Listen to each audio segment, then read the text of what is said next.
이 코로나 사태로 올 여름에 우리가 계획했던 여름 수련회가 연기가 됐습니다.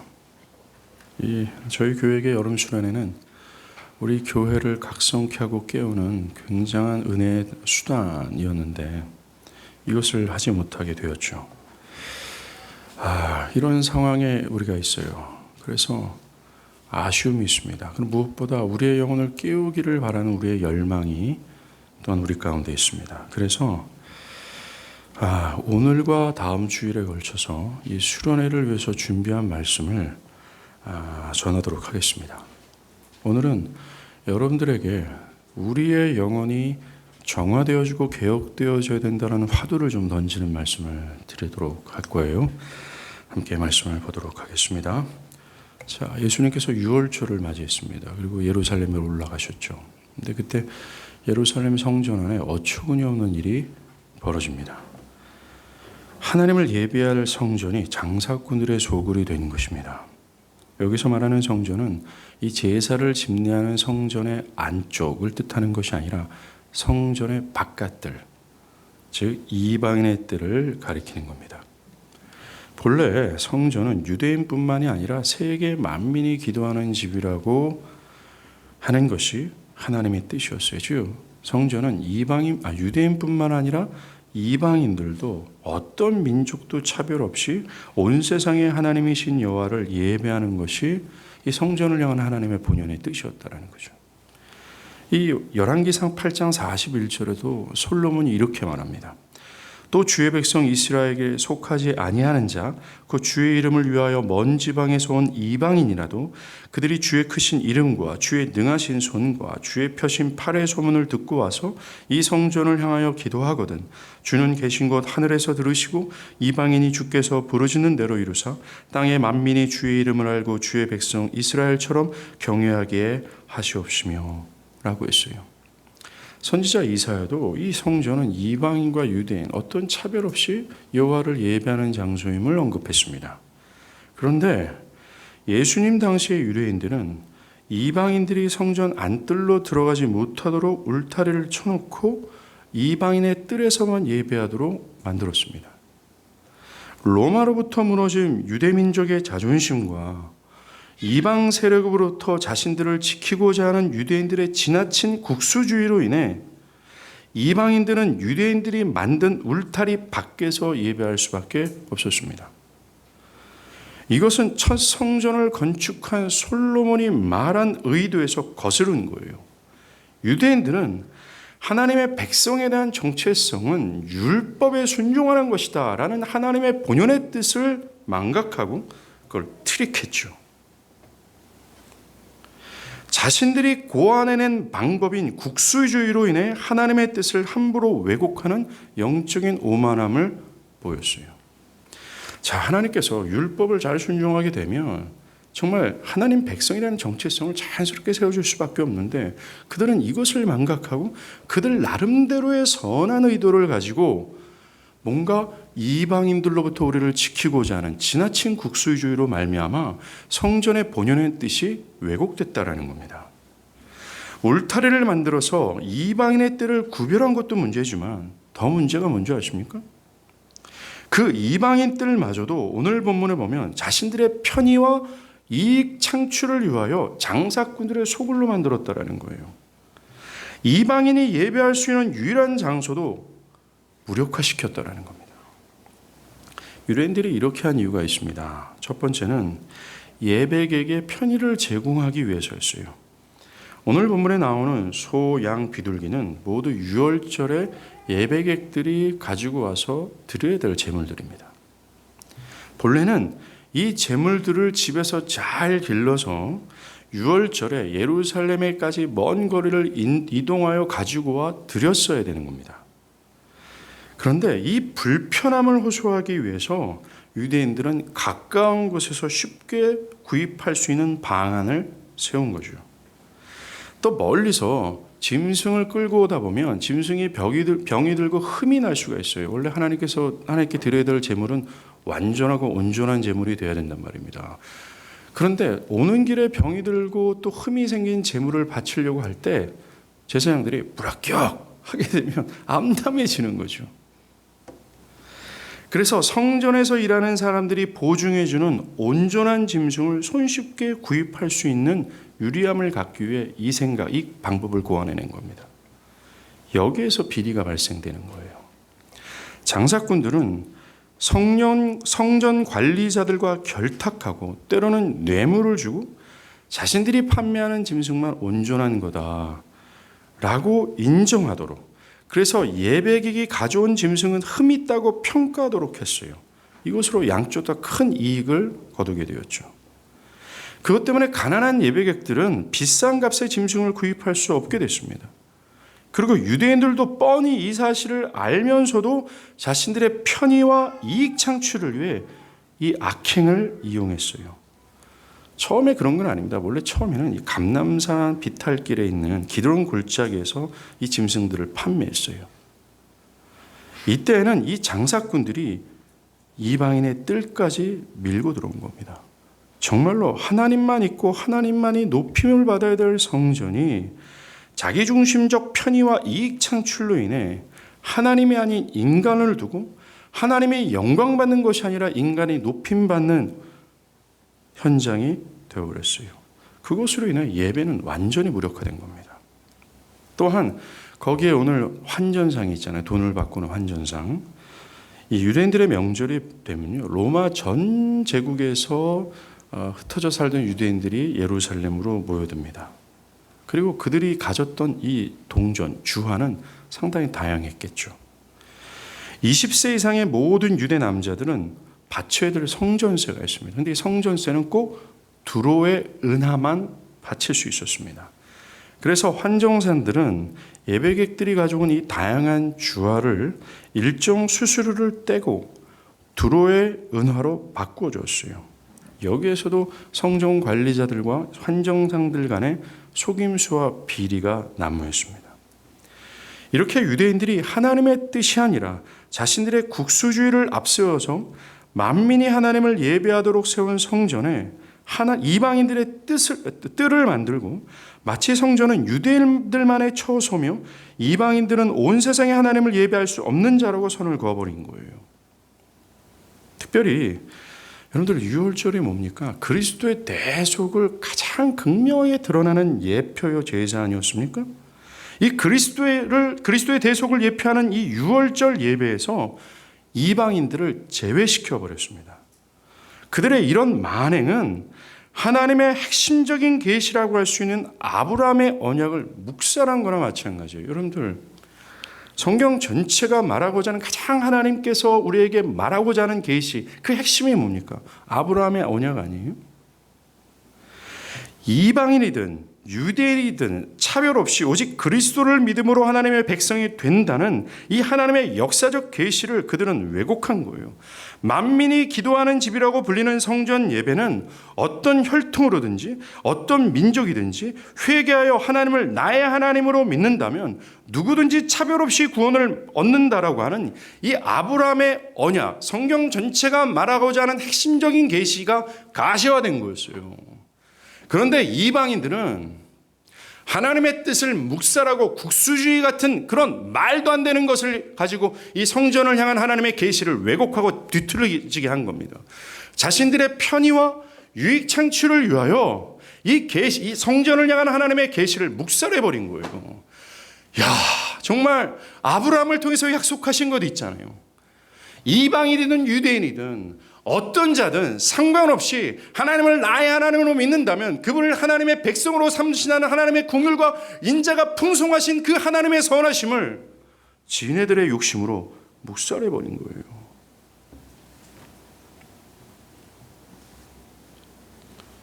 정말 인간의 편의와 유익이라는 매우 합리적이고 효율적이라는 명분 아래 이방인들의 예배를, 그들의 구원을 무력화시킨 겁니다. 정말 하나님이 있어야 될 성전에 하나님은 없고 인간의 편의와 유익 창출이 가득 충만해져 있는 거예요. 정말 성전이 장사꾼의 소굴이 된 겁니다. 결론적으로 이 시대의 상황은 하나님만 있어야 하고 하나님의 뜻만이 최고의 권위로서 행사되어져야 될 이 성전이 국수주의와 자신을 위한 편의와 인간의 욕심을 만족시키는 유익들로 가득했다라는 거예요. 여러분, 장사꾼들이 하는 게 뭡니까? 뭐 최단의 이익 창출 아니에요? 오늘 성경에서 주님이 내 아버지 집을 성전, 이 장사꾼의 소굴로 만들었다는 표현이 정확하게 들어맞는 겁니다. 이것에 대해서 예수님은 대노하세요. 예수님은 노끈으로 만든 채축으로 이 성전 안에 있는 소, 양, 비둘기를 내쫓으십니다. 환전상들의 상을 뒤엎죠. 하나님이 있어야 될 곳에 자기중심적 편의와 유익을 준 주님을 내몰고 계시는 거예요. 그러면서 주님은 소리치십니다. 이것들을 여기서 가져가라 라고요. 이것들을 여기서 가져가라 라는 것이 오늘날 우리를 향한 예수님의 책망처럼 들리지 않습니까? 오직 하나님만 두고 하나님의 뜻만이 나의 최고의 권위로 행사되어야 될 나의 본연의 상태를 잃어버린 이 나의 죄된 상태를 향한 하나님의 책망이 아니냔 말이에요. 이것이 지금 나의 영혼을 향한 그리스도의 외침으로 들리지 않습니까? 왜요? 그 당시의 성전의 상황과 지금 나의 영혼의 상태가 별반 차이가 없기 때문에 그렇습니다. 현재 우리를 보세요.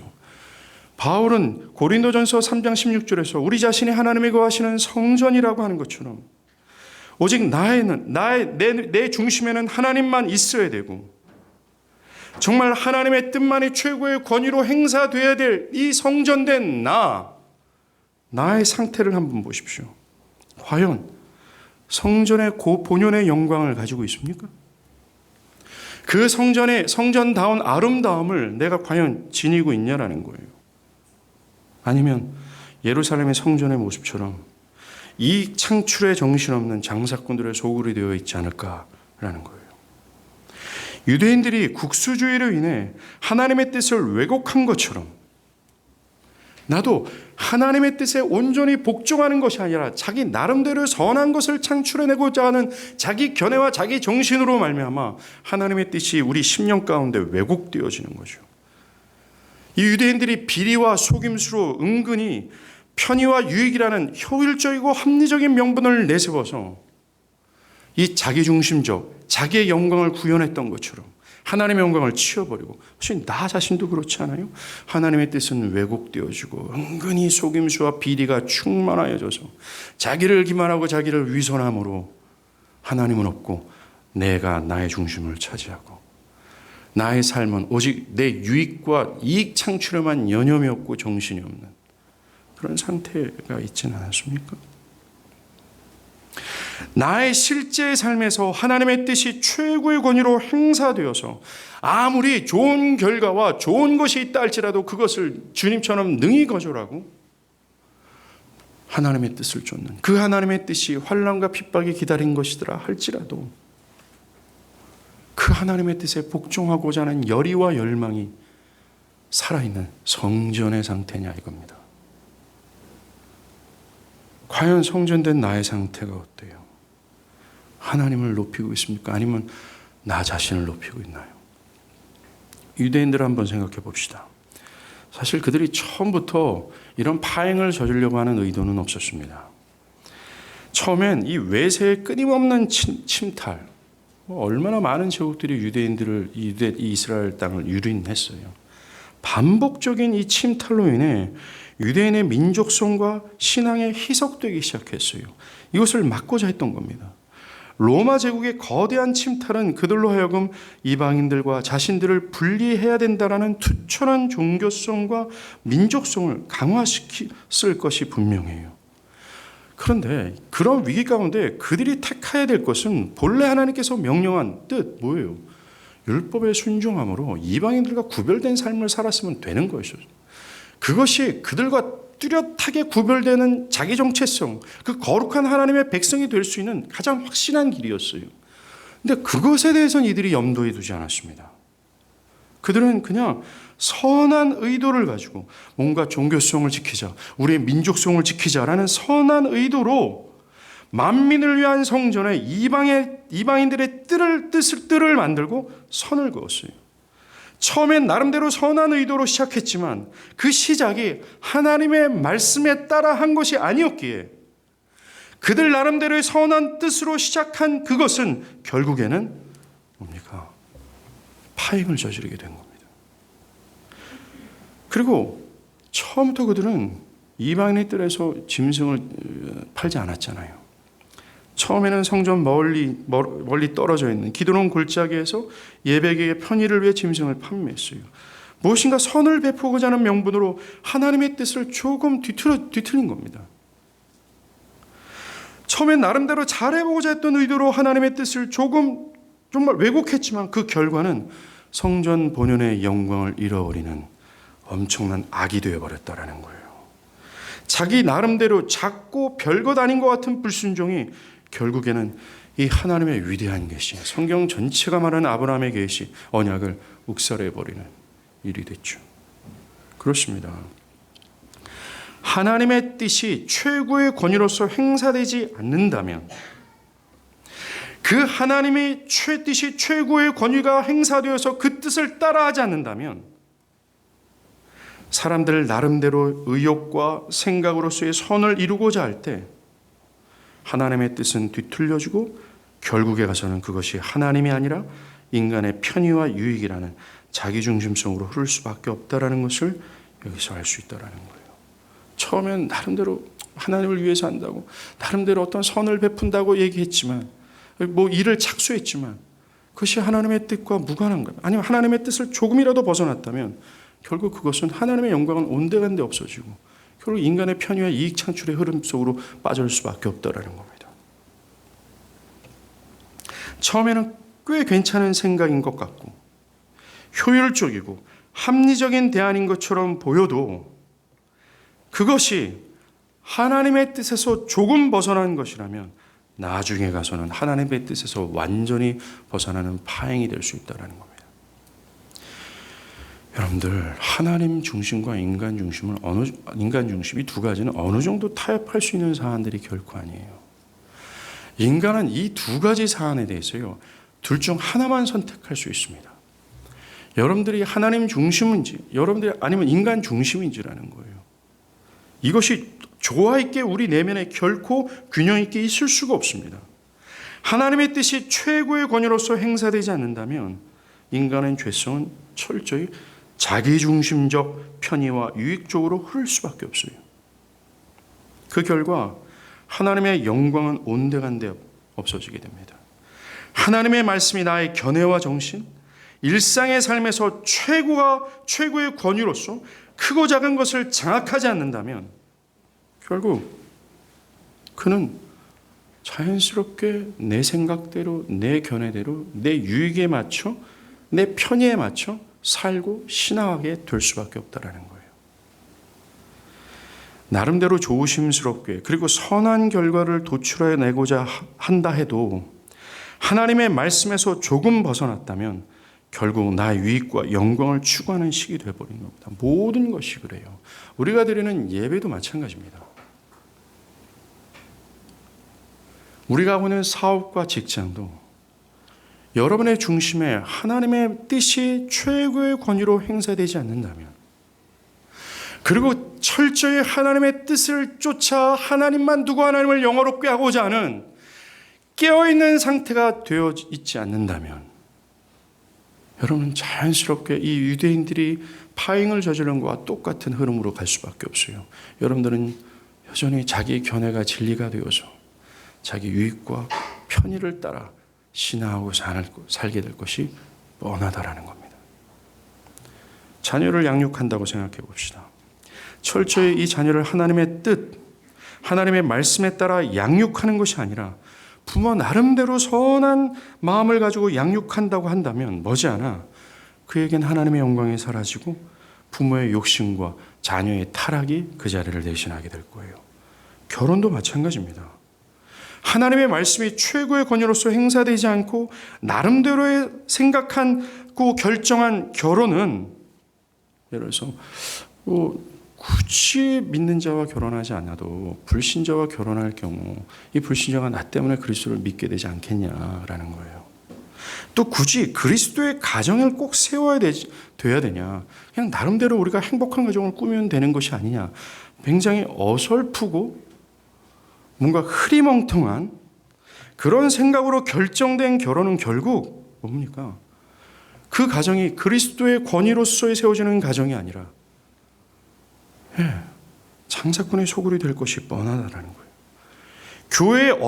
교회도 어떤 결정을 할 때 하나님의 뜻에 민감하게 묻기보다는 무엇인가 선한 것을 추구한답시고 양적 성장을 위해서 세상의 마케팅이나 심리학을 이용하는 것, 그것을 선택하고 결정하고 나면 나중엔 결국 그것이 큰 악이 되어버리는 거죠. 여러분 어떻습니까? 여러분의 심령, 여러분의 성전된 여러분은 철저하게 하나님만 두고 있나요? 그래서 그 하나님의 뜻이 최고의 권위로서 행사되어져서 매사에 투철이 하나님의 뜻에 복종하고자 하는 몸부림과 분투가 있나요? 아니면 장사꾼의 소굴이 된 이 예루살렘 성전처럼 하나님의 뜻은 무력화되어 있지 않습니까? 그래서 그냥 나름대로의 선한 의도, 나름대로의 생각으로 모든 것을 판단하고 선택하고 있지는 않습니까? 그 결과 온데간데 하나님의 영광은 없어요. 그리고 나의 삶과 신앙은 내 편의와 내 유익에 따라 좌지우지 되어버리는 겁니다. 여기서 한번 짚고 넘어가야 될 것이 있습니다. 그 당시 유대인들이 하나님의 뜻에 벗어난 결과 가장 크게 피해를 입었던 것이 뭔지 아세요? 바로 예배입니다. 하나님을 향하는 예배에 하나님의 뜻을 복종하는 것이 없어요. 하나님의 영광을 위해 자기를 희생하는 것이 없이 그저 하나님이 자신의 편의와 유익에 맞춰줘야 되는 사고를 가지게 됐고, 하나님만 있어야 될 그곳에 자기 견해와 욕심이 충만해져 있었습니다. 자신의 죄악을 위해 희생당하는 이 희생 제물을 보면서 오실 메시아 그리스도의 갈망은 없어요. 그냥 예배는 그냥 하는 것이 되어버렸습니다. 예배 안에서의 하나님, 은혜, 죄 통곡, 구원, 거룩함과 순종 이런 것은 없습니다. 그냥 하는 것이 되어버렸어요. 만약 여러분 자신이 유대인과 같이 하나님의 뜻이 아니라 이 하나님의 뜻이 나의 중심을 차지하지 않고 그 하나님의 뜻이 최고의 권위로서 행사되지 않고 있다면, 그래서 자기 편의와 유익이라는 자기중심적 견해와 태도를 견지하고 있다면 가장 크게 타격을 입는 것은 바로 여러분들의 예배예요.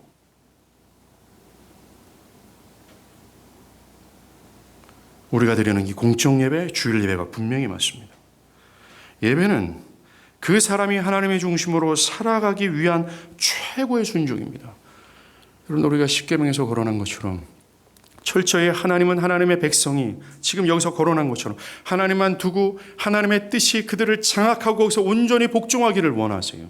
그게 하나님 백성의 정체성입니다. 이것을 실현하기 위해서 하나님이 첫 번째 적용점을 줬는데 그게 바로 예배예요. 그러하게 예배는 그가 하나님 중심으로 살아가느냐 알 수 있는 최고의 시금석이 될 수 있습니다. 18세기죠. 기독교를 공격하는 데 앞장섰던 볼테르가 국왕에게 이렇게 말했습니다. 기독교를 죽여버리고 싶다면 주의를 없애버리십시오. 그렇게 할 정도로 하나님의 뜻이 나에게 적용되기 위해서 가장 먼저 투철하게 적용되고 해야 될 것은 살아있는 주일 예배예요. 여러분의 입장에선 죽어도 사수해야 될 것이 바로 이 공적 예배라는 겁니다. 예배가 살아있다면 그 중심엔 하나님이 계실 수밖에 없어요. 분명히 맞습니다.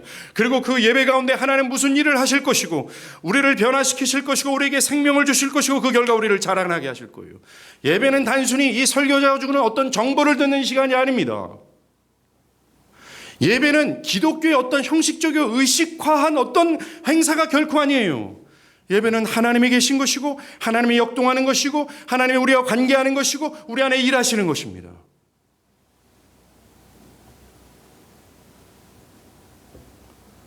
하나님이 없고 그 성전된 여러분 자신이 장사꾼의 소굴이 되었다면 여러분 분명히 이 예배를 대하는 태도가 뒤틀려져 있을 거예요. 여러분들에게 예배는 여러분의 삶의 중심을 차지하지 않았을 겁니다. 예배는 옵션이 되죠. 어떤 사정이 생기면 그것을 희생하는 것이 아니라 그냥 예배를 희생시킵니다. 개인의 일이 있으면 예배보다 그것이 매우 중요하게 느껴지는 거예요. 내일의 프로젝트나 지금의 직장과 사업이나 지금의 건강이나 나의 감정의 모든 상태가 여러분들에게는 그 하나님을 예배하는 것보다 그것이 가장 중요하게 느껴져요. 그래서 교회가 형제여 자매여 함께 예배해야 되지 않겠습니까? 그런 상황에서도 믿음으로 뛰어넘고 정말 몸된 지체들과 함께 하나님을 영화롭게 하고 하나님께서 주시는 은혜의 힘을 얻어서 하나님 중심으로 살아가고자 분투하며 애써야 되지 않겠습니까? 라고 권면하면 교회를 향해 뭐라고 얘기해요? 개인의 삶을 존중해 주지 않는다. 개인의 인격을 침해한다고 얘기를 합니다. 예배하는 것보다 다른 것이 우선이 되고 그것들이 그에게는 하나님으로서 그것을 예배하고자 하죠. 주일 예배는 그 사람의 신앙과 삶을 그대로 반영하는 척도가 돼요. 분명히 그렇습니다. 만약 오늘 본문의 성전처럼 하나님께서 원하시는 본연의 모습을 잃어버린 영혼이라면 그가 드리는 예배는 불성실할 것이고 그는 불성실한 태도로 하나님을 예배하게 될 거예요. 그 예배에는 하나님, 은혜, 죄 통곡, 구원, 거룩함, 순종이 결코 없을 거예요. 본연의 영광을 잃어버린 예루살렘 성전에 있는 사람들처럼 자신을 희생하며 하나님을 높이기보다는 하나님이 희생해서 자신의 편의와 유익을 가져다 줘야 된다고는 완전히 반전된 생각을 가지고 있는 거예요. 자기가 최선을 다해서 하나님을 영화롭게 했는가? 나의 기도와 찬양과 이 예배는 과연 하나님을 온전히 집중했는가라고 판단하는 것이 아니라 내가 예배 가운데 은혜를 받았는가? 감흥이 있었는가? 깨달음이 없었는가? 철저히 자기가 중심이 돼요. 예배 현장에 앉아있는 이 시간에도 자기 이익과 유익 창출에 여념이 없는 겁니다.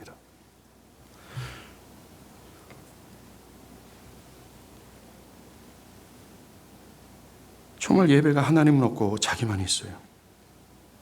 그냥 이 하나님의 뜻이 하나님이 있고 이 성전의 본연의 영광을 잃어버린 그 사람들에게 예배는 그냥 하는 것입니다.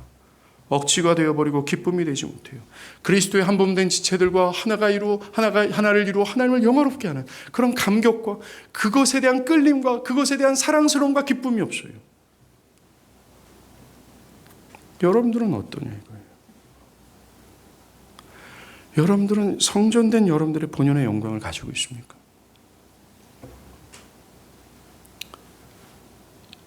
예수님은 이방인들의 예배를 박탈하는 현장에서 노끈으로 채찍을 만드셔서 이방인들을 장악하는 소, 양, 비둘기를 막 내쫓으세요. 환전상들의 상을 뒤엎습니다. 이게 뭘 하고 계시는 거예요? 이방인들이 하나님을 예배할 수 있는 공간을 주님은 확보하고 계시는 거예요. 그 본연의 영광을 회복하고 계시는 겁니다. 마땅히 있어야 될 하나님 중심이 사라진 그 현장, 철저히 인간 중심이 되고 자기 중심성에서 나오는 자기 유익과 이익 창출로 가득한 이 장사꾼의 소굴을 본연의 아름다움으로 회복하고 계시는 거예요. 정말 그분의 열정은 대단합니다. 그래서 오늘 보면 17절에 그리스도께서 예루살렘 성전을 정화시키는 그의 열심이 그를 집어삼킬 정도의 열망과 열정이라고 얘기를 하는 겁니다. 마치 주님은 광인처럼 성전을 정화시키고 있어요. 여러분들 지금 예루살렘 성전을 정화시키는 존재가 누굽니까? 예배객이에요? 제사장들입니까? 아니에요. 그리스도입니다. 주님께서 손수 그 모든 잡동사니를 들고 치우고 계시는 거예요. 매우 열정적으로. 이것이 뭘 말하는 줄 아십니까? 이것은 예수님이 이 땅에 오셔서 결국 십자가에서 죽으면서까지 보이셨던 그 열심의 궁극이에요. 열심의 결론이라는 겁니다. 죄인들의 마음에 있는 잡동사니를 치워 그들 중심에 오직 하나님만 두고 첫 아담처럼 하나님의 뜻에 온전히 복종함으로 하나님을 영화롭게 하는 이 본연의 영광을 다시 회복시키는 것, 바로 그것이었어요. 그 예수님의 목적과 그분의 열심이 지금 성전 정화의 열심을 통해서 드러나고 있는 겁니다.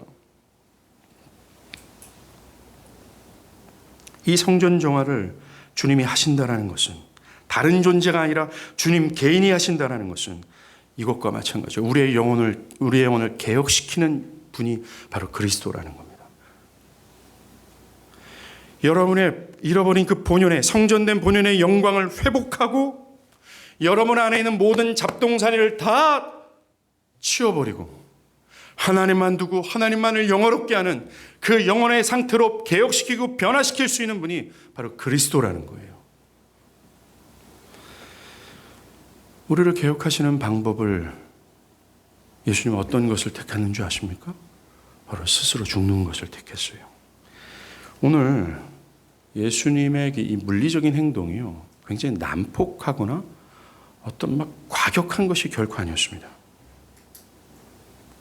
이 노끈으로 채찍을 만들어서 이런 것은 짐승을 내쫓기 위한 행동이었어요.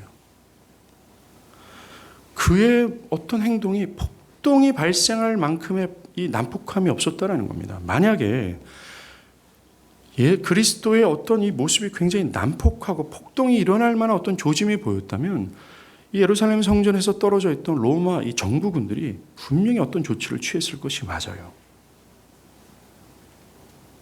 예수님께서 성전을 개혁하시는 방법은 어떤 무력이나 난폭이 아니었습니다. 즉, 내 안에 성전된 나를 개혁하긴 한 방법이 그런 방법이 아니었다라는 거예요. 내 안에 모든 잡동사니를 몰아내시고 하나님만 두기 위해서 주님이 택한 방법은 스스로 죽는 거였습니다. 오늘 보면 17절에 그걸 얘기해 줘요. 보세요. 주의 전을 사모하는 열심이 나를 삼키리라. 미래형으로 되어 있죠. 사실 이것은 시편 69편 9절을 인용한 말씀입니다. 이것은 다윗의 고백이었는데요. 다윗이 대적자들부터 겪고 있는 이 무자비한 박해로 인해서 하나님께 부르짖은 내용입니다. 다윗이 박해를 받았던 이유는 성전에 대한 깊은 헌신 때문에 그랬어요.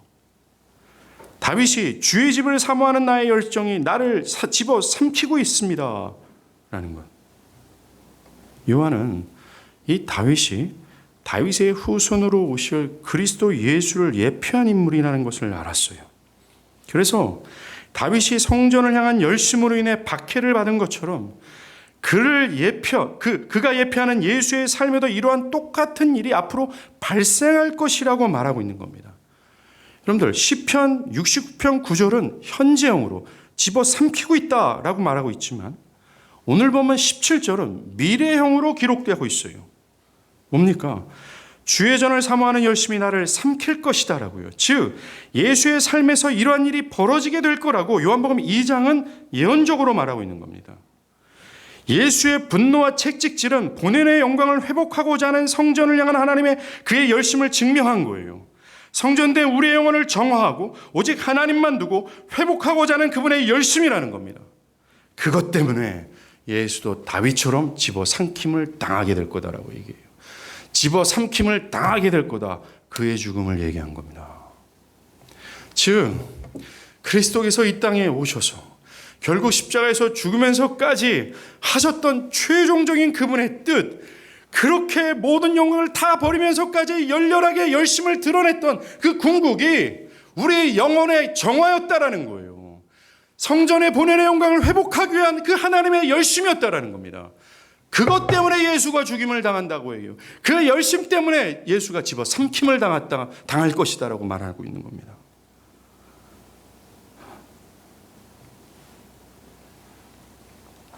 사랑하는 여러분, 여러분들이 만약에 그리스도의 피로 구속을 받은 사람이라면 여러분은 하나님의 성전으로서 성전의 본연의 영광을 유지하고 이것을 위해서 분투하고 몸부림쳐야 되는 것이 마땅해요. 왜요? 그것을 위해서 그리스도가 죽으셨기 때문에 그렇습니다. 그것 때문에 그리스도께서는 집어삼킴을 당할 수밖에 없었기 때문에 그래요. 여러분들은 이것을 위해서 얼마큼 분투하고 애쓰고 있습니까? 하나님은 이 모든 의식도 없이 그냥 소홀히 삶을 그냥 살아가고 여러분들의 이 상태가 장사꾼의 소굴이 되는 것을 그냥 방치하고 있지는 않습니까? 그래서 그리스도께서 십자가에서 죽은 이 고귀한 그의 죽음을 무력화시키는 범죄를 저지르고 있지 않냐라는 거예요. 예수님이 채찍을 가지고 막 성전을 회복할 때 유대인들이 묻는 거예요. 네가 무슨 주제로 지금 이 짓을 하고 있느냐? 네가 이렇게 할 수 있는 권위자라는 사실을 표적을 통해서 한번 보여봐라. 그러자 예수님이 뭐라 그럽니까? 19절에 표적을 보이라고? 그래, 내가 보이겠다. 너희가 이 성전을 헐어버려라. 그럼 내가 3일 동안 다시 짓겠다. 사실 예수님은 이 말씀 때문에 무고한 고소를 받고 처형을 받거든요. 예수께서 죽기 전날 밤 재판을 할 때입니다. 거짓 증인들이 방금 하신 말씀을 왜곡해서 이렇게 말해요. 우리가 그에게 들었다. 그가 손으로 지은 이 성전을 자신이 헐고 손으로 짓지 아니한 다른 성전을 사흘 동안에 짓겠다라고 얘기했다. 라면서 거짓 진술을 했어요. 예수님이 언제 그렇게 말했습니까? 예수님은 분명히 너희가 이 성전을 헐라고 얘기했어요.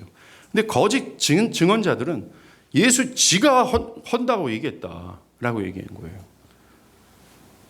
그러나 그런 거짓 증인들로 말미암아 너희가 이 성전을 헐라 그럼 내가 3일 만에 다시 일으키겠다라는 하나님의 말씀이 성취가 돼요. 결국 성전이신 주님은 너희가 성전을 헐라 하셨던 것처럼 그 반대자들로 인해 헐리십니다. 왜냐하면 19절에 그 성전은 예수님의 자신, 육체를 뜻한다라고 말했기 때문에 그래요. 예수님의 몸이 예루살렘 성전의 역할을 하고 있으며 더 나아가 예루살렘 성전이 오실 그 예수의 몸을 모형한 것이라고 말하고 있습니다. 설교 초반에 이 성전을 두고 하나님이 뜻하신 바가 뭐였어요? 유대인이든 이방이든 아무런 차별 없이 하나님을 나의 하나님으로 믿는다면 하나님 백성이 될 수 있다. 누구나 예배할 수 있다. 이 성전에 와서 이방인이든 거지 같은 사람이든 죄인이든 파렴치한 사람이든 이 성전을 두고 예배하면 하나님 그들 받을 거야 라고 말했잖아요. 이 성전이 뭘 예표합니까? 아브라함의 언약 아니겠어요? 이방인이든 헬라인이든 또 유대인이든 거지 같은 자격 없는 사람이든 파렴치함이든 정말 죄악의 극암을 달리고 있는 그런 사람이라 할지라도 성전을 끼고 하나님 가면, 즉 예수 끼고 하나님 가면 하나님 백성이 될 거라고 하는 그 약속이 가시화된 게 성전 아니에요? 예수님이 소리치는 거, 이 성전은 바로 나를 두고 하나님 약속한 거야. 성전을 향하여 하나님께 가는 사람은 누구든지 용서받고 하나님 백성 될 수 있잖아. 이 성전이 바로 나였어. 나를 믿고 의지하는 사람은 어떤 거지 같은 인간이라 할지라도 하나님의 거룩한 백성으로 하나님 역임을 받게 될 거야 라는 거예요. 그래서 주님은 얘기하는 겁니다. 이 성전을 헐라. 내가 사흘 동안 사람이 짓지 않은 새로운 성전을 내가 지을 거다라고 얘기해요. 이 말씀의 첫 번째 의미는 이거예요. 아까도 언급한 것처럼 주님의 죽음과 부활하심이 맞습니다. 너희가 성전을 헐라 말씀하신 예수는 너희가 성전을 헐라 했던 그 너희의 당사자들인 유대인들로 인해 진짜 헐리세요. 그리고 사람이 짓지 않은 하나님의 권능으로 3일 만에 다시 살아납니다. 이걸 두고 말씀한 거예요. 두 번째 의미는 이겁니다. 이제 구약이 예표했던 진짜 성전 이거 왔어. 그러니까 모형화되고 예표된 이 예루살렘 전을 헐어버려. 진짜 성전이 왔기 때문에 그래. 너희들은 옛날에 성전을 끼고 하나님을 향했잖아. 이제 그런 거 필요 없어. 나를 끼고 하나님을 향해. 나를 의지하고 하나님을 향해. 그렇다면 유대인이든 이방인이든 차별 없이 하나님의 백성이 될 수 있어라는 거예요. 우리는 더 이상 예루살렘 성전에 갈 필요가 없단 말입니다. 유월절이든 초막절이든 짐승 끼어매고 낑낑거리면서 거기 먼 지역까지 갈 필요 없다라는 거예요. 그리스도 예수의 공로를 의지하고 그를 믿는 모든 사람들은 그 현장 속에서 하나님을 당당히 예배할 수 있게 되는 거예요. 그러니까 예수님의 이 말이 이겁니다. 이거 모형이야. 헐어. 내가 왔어. 라는 말씀과 똑같아요. 그리고 세 번째 19절의 의미는 이겁니다. 예수의 죽음으로 인해 새로운 성전, 즉 예수를 통해 하나님을 예배하는 새로운 성전이 나타날 거라고 말하는 거예요. 너희가 이 성전을 헐라? 너희가 나를 죽여라? 그럼 내가 새로운 성전을 허락할 거다. 뭡니까? 여러분들 사도 바울이 에베소서에서도 그렇고 고린도전서 2장에서도 그렇고 믿는 신자를 하나님이 거하시는 성전이라고 얘기했거든요. 예수께서는 이렇게 말하는 건 너희가 나를 죽여라.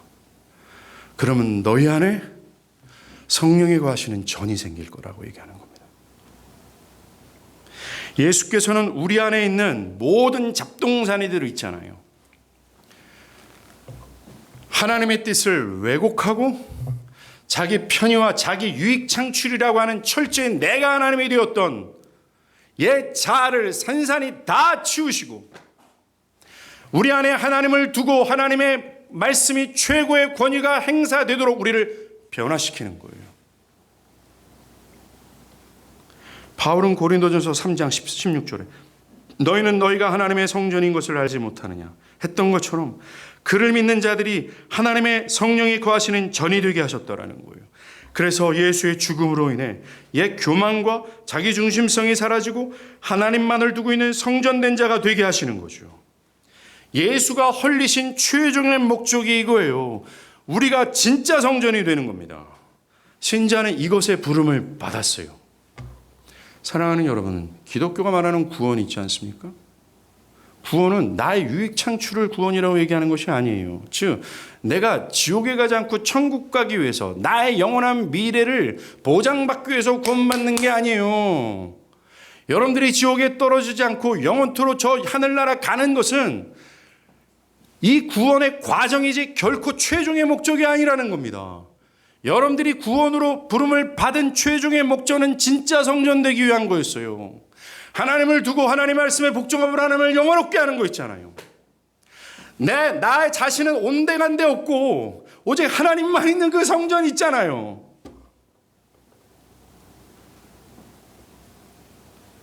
그래서 바울은 고린도전서 3장 17절 누군지 하나님의 성전을 더럽히면 즉 우리를 더럽히면 하나님이 그 사람을 멸시하리니 하나님의 성전은 거룩하니 너희도 그렇게 하라.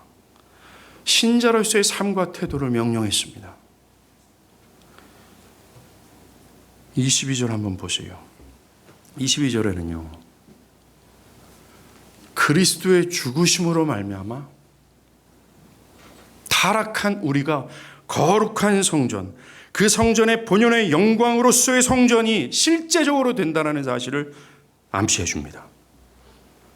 22절 죽은 자 가운데서 살아나신 후에야 제자들이 이 말씀한 것을 기억하고 성경과 예수께서 하신 말씀을 믿었다라고 얘기합니다. 제자들은 나중에 예수께서 죽기까지 성취하셨던 뜻이 무엇인지를 깨닫는 거예요. 그것이 내 안에 있는 모든 죄악을 쓸어버리시고 오직 하나님만 있는 성전이 되는 것이나 라고 깨닫는 겁니다. 그리고 그들은 그 사실을, 그 역사를 자신의 삶에 적용했어요. 아니요, 정말 그 그리스도가 헐리심으로 말미암아 그 거룩한 전이 제자들 마음 가운데 진짜 적용이 됐습니다. 그리고 그들은 그 삶을 통해서 자신이 거룩한 성전이라는 사실을 드러내면서 살았어요. 하나님의 뜻만이 그의 삶의 중심이 됐고 그들을 움직이는 것이 하나님의 뜻이었다라는 겁니다. 하나님의 뜻이 로마에 가서 목배임을 당해라 라고 해도 그 제자들, 성전된 제자들, 그리스도의 피로 말미암아 성전된 그들은 주저하지 않았고 그들은 하나님의 뜻을 따라 목배임을 당하며 죽어갔어요. 즉 제가 지금까지 말씀드린 이것은 어떤 사변적인 것이나 기독교의 사변적인 진리체계가 아니라 이것은 그리스도로 말미암아 얻어지는 실제가 되는 역사라는 것을 명심하길 바라요. 저와 여러분은 그리스도의 피로 구속을 받았다면 이것으로 부름을 받았던 겁니다. 십자가의 죽음은 우리의 영혼을 정화시키고자 하는 예수님의 열심의 절정이었어요. 우리를 위한 것이었다라는 겁니다. 그러하게 십자가의 공로로 구원을 받았다면 이것에 마땅히 이 사실이 적용되어지고 이 사실에 우리가 부응하면서 살아가는 것이 마땅해요. 그 말할 수 없는 애로 구속을 받았다면 우리는 마땅히 그의 죽으심의 목적이 우리 안에 실현되어야 되며 그것을 위해서 우리는 살아가야 마땅합니다. 그것이 참된 신자예요. 그게 뭡니까? 우리가 지금까지 거론한 거잖아요. 진짜 개요.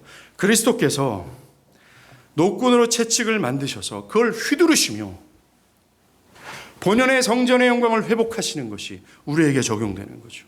모든 잡동사니들이 다 집어치워지고 하나님만이 있는 그 성전으로 되어지는 것, 그 개혁을 뜻하는 겁니다.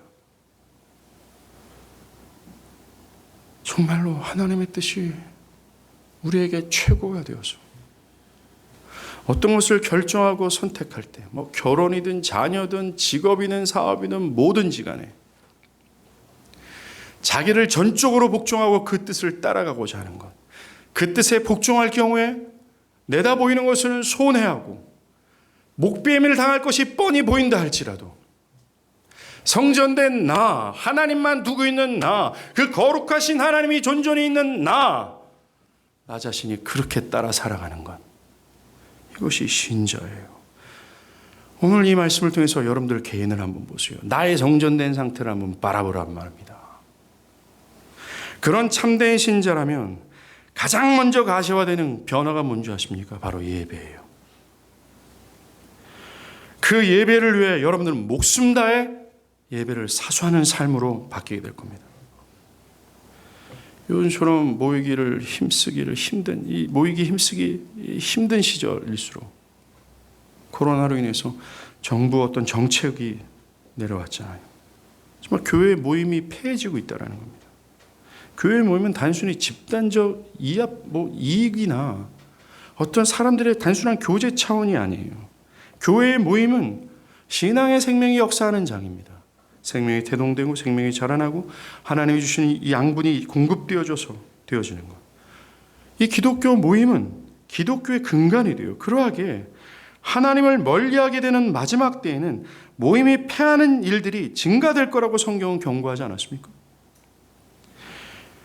이러한 때를 우리가 살고 있어요. 이러할 때일수록 여러분들 사실 온라인 예배가 막 흥행하게 되면서 사람들은 툭하면 오늘 좀 몸이 피곤하다, 오늘 좀 바쁘다, 근데 내가 현장에서 그냥 온라인 예배를 드리지 말, 이런 식의 태도를 점진적으로 갖게 시작하는 거죠.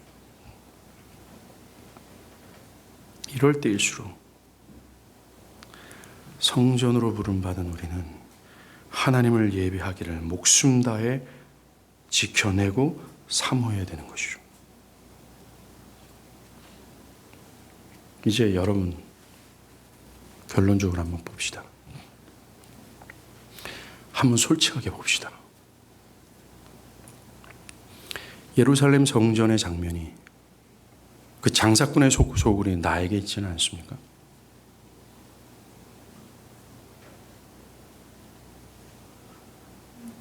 하나님만 있는 거룩한 성전. 하나님의 뜻이라면 죽기까지 복종하고자 하는 열의와 열망. 가시적으로는 공동체와 함께 모이는 이 공적 예배. 이것이 본연의 아름다움과 영광으로 세워져 있냐 이거예요. 아니면 예루살렘 성전과 같지는 않습니까? 그 외에도 음란함과 스마트폰을 끼고 있는 게으름으로 충만한 삶과 하나님의 뜻이 아닌 자기 나름대로의 선한 생각으로 설계한 결혼, 직장, 직업, 그래도 괜찮다고 하는 이 잘못된 견해로 여러분들의 성전이 더럽혀져 있지는 않습니까? 하나님을 최고로 경외해야 될 여러분의 성전이 하나님이 아닌 다른 것을 경외하고 궁극적으로는 하나님이 아닌 자기 자신을 경배하는 그러한 성전이 되어버리지 않았냐라는 거예요. 주님의 음성이 우리의 심령에 울리길 바랍니다. 이것들을 여기서 가져가라고, 이것들을 여기서 집어치우라고 말입니다. 기도하겠습니다.